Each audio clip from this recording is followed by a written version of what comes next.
Good day, I'm Stephen McHugh and this is your JIS news for Monday, October 1. Government will be spending approximately $3 billion over the next 2 years to upgrade 200 police stations across the island. National Security Minister Dr. Horace Chang gave the assurance on Thursday as he toured the construction sites of the Buff Bay and Port Antonio police stations. The building being constructed at the Buff Bay station will house cell blocks, and the Port Antonio station will be the divisional headquarters for Portland. The construction for both facilities is expected to be completed in October next year. It's our commitment to ensure that the police officers will have satisfactory space in which to work and operate. Satisfactory for both the officers and for the clients who are coming there to use the police stations.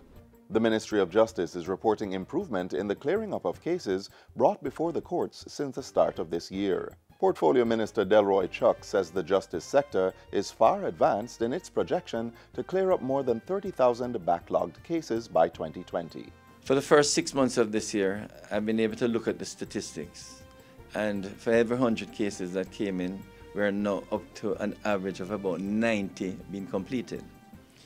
Now, the projection is we have to get to a situation where for every 100 cases that come in, we actually dispose of 130 or 140.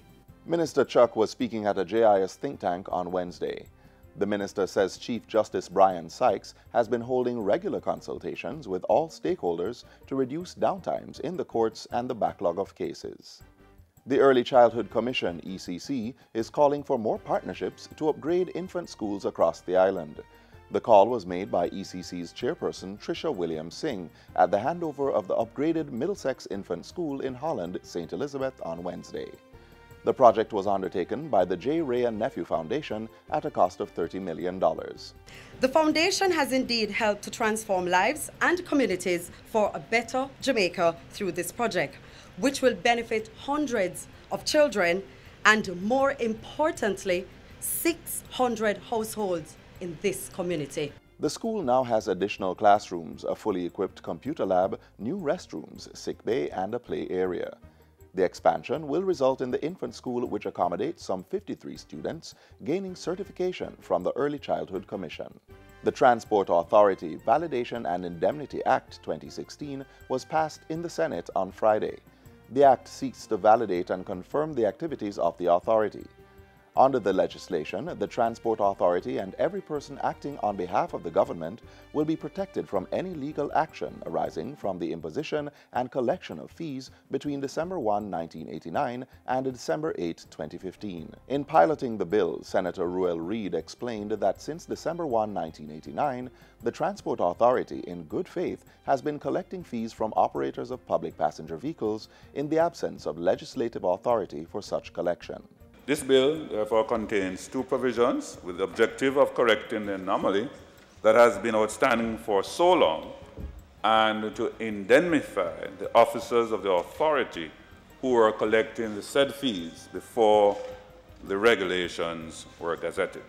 The fees collected were used to cover expenses relating to the regulating and monitoring responsibilities of the authority. Senator Reid explained that the Transport Authority fees regulations were gazetted on December 8, 2015 to bring the entity's activities in line with the provisions of the Transport Authority Act. Transport Authority Act 1987 provides that the authority may, in carrying out its functions, charge and collect such fees as may be prescribed. Jamaicans will soon be able to travel to Russia without a visa for a period not exceeding 90 days per year. The same applies to citizens of Russia as a result of a waiver of visa requirements. Cabinet has given approval for an amendment to the existing agreement between the government and the Russian Federation. In making the announcement, Information Minister Senator Ruel Reid says initial agreements had varying visiting periods of 30 to 90 days. Drafting instructions have been issued to effect the necessary changes. Minister Reid was speaking at Wednesday's post-cabinet press briefing. He says more details will be provided on the implementation. And finally, sculptor Basil Watson has been given the go-ahead to begin work on the statues of Veronica Campbell-Brown and Asafa Powell. The agreement was signed by Sports Minister Olivia Grange. The renowned Jamaican sculptor was commissioned to design and create statues of 4 of Jamaica's outstanding sports stars. These include Usain Bolt, Shalane Fraser-Price, Veronica Campbell-Brown, and Asafa Powell as part of the Jamaica 55 Legacy Program.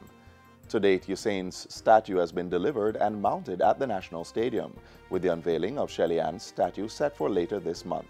Minister Grange says the maquettes of Asafa and Veronica will be unveiled later this year and the statues mounted in 2019. And that's it for JIS News Today. I'm Stephen McHugh. Thanks for watching.